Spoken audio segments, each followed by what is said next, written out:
Latest updates ఎప్పటికప్పుడు పొందడానికి Big TV WhatsApp channel follow అవ్వండి. లింక్ డిస్క్రిప్షన్ లో ఉంది. రాజకీయాల్లోకి అడుగుపెట్టిన తక్కువ సమయంలోనే ఎంపీగా గెలిచారు. 2 సార్లు ఎమ్మెల్యేగా, మంత్రిగా పనిచేసిన తనకు తిరుగులేదని భావించారు. కాలం మారుతున్నట్లుగానే ప్రభుత్వాలు మారాయి.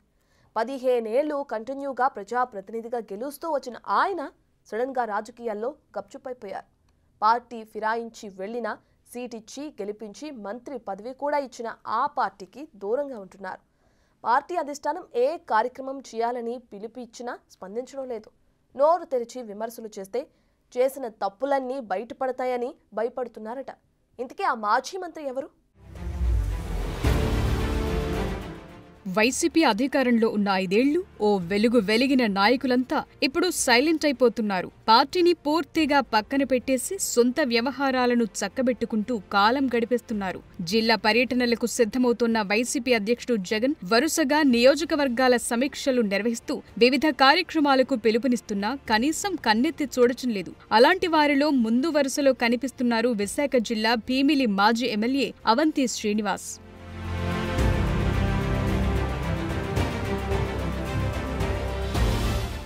2009లో రాజకీయాల్లోకొచ్చిన అవంతి శ్రీనివాస్ గంటా శ్రీనివాస్ శిష్యుడిగా ప్రజారాజ్యం పార్టీలో జాయిన్ అయి భీమిలి నుండి ఎమ్మెల్యేగా గెలుపొందారు. 2012లో ప్రజారాజ్యం కాంగ్రెస్ లో విలీనం కావడంతో 2014 ఎన్నికల వరకు కాంగ్రెస్ లో కొనసాగిన అవంతి శ్రీనివాస్ 2014లో అదే గంటాతో కలిసి టీడీపీలో జాయిన్ అయి అనకాపల్లి ఎంపీగా గెలుపొందారు. ఎంపీగా పనిచేసిన తనను టీడీపీ అధిష్టానం పట్టించుకోవటం లేదని విమర్శలు చేసి 2019 ఫిబ్రవరిలో వైసీపీలో జాయిన్ అయి భీమిలి ఎమ్మెల్యేగా పోటీ చేసి గెలుపొందారు. వైసీపీ అధికారంలోకి రావటంతో అవంతి శ్రీనివాస్ ఏకంగా మంత్రి అయిపోయారు.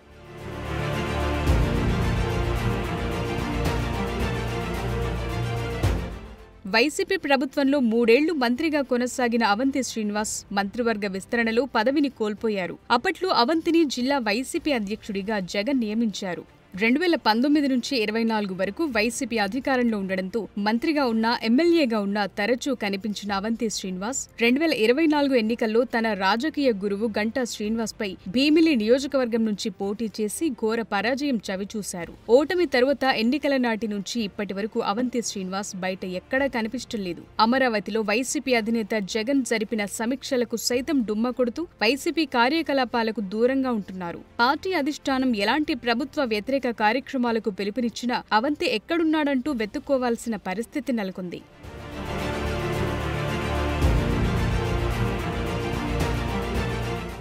15 ఏళ్ల సుదీర్ఘ రాజకీయ జీవితంలో ఎప్పుడూ జనాలతో ఉన్న అవంతి శ్రీనివాస్ తొలిసారి ఓటమిని చవిచూడటంతో బయట మొహం చూపించుకోలేకపోతున్నారట. తన రాజకీయ గురువు గంటా శ్రీనివాస్ పై భీమిలి ఎమ్మెల్యేగా, మంత్రిగా ఉన్న సమయంలో విమర్శలు చేసిన అవంతి శ్రీనివాస్ ఇప్పుడు గంటాపైనే ఓటమి పాలవడంతో నియోజకవర్గంలో తలెత్తుకు తిరగటానికి ఇబ్బంది పడుతున్నారని, అందుకే ఇలాంటి పరిస్థితులు రావటంతో భీమిలిలో ఎక్కడా కనిపించటం లేదని ఆయన అనుచరులంటున్నారు. అవంతి శ్రీనివాస్ నియోజకవర్గ పరిధిలో కనిపించకపోవడంతో వైసీపీ క్యాడర్ కూడా దిక్కుతోచని స్థితిలో కనిపిస్తోంది.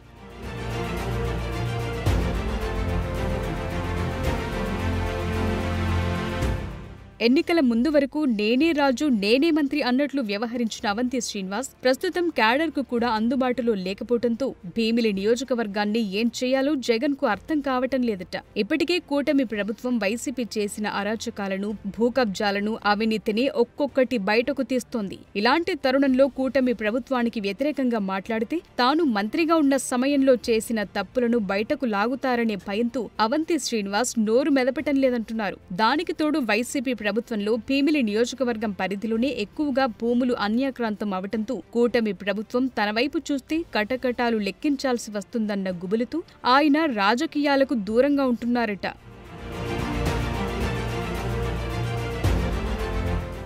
ఇప్పుడు కూటమి ప్రభుత్వంపై నోరు మెదిపితే తన వ్యాపార వ్యవహారాలు, విద్యా సంస్థలపై ఎఫెక్టు పడుతుందనే ఉద్దేశంతో ఆస్తులను కాపాడుకోవటానికి ఆయన సైలెంట్ అయ్యారన్న టాక్ వినిపిస్తోంది.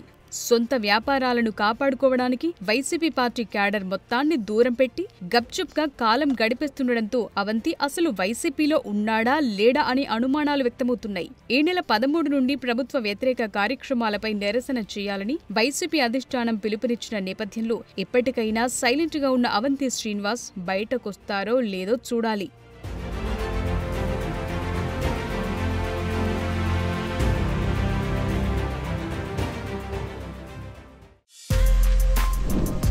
For more videos like this, subscribe Big TV channel.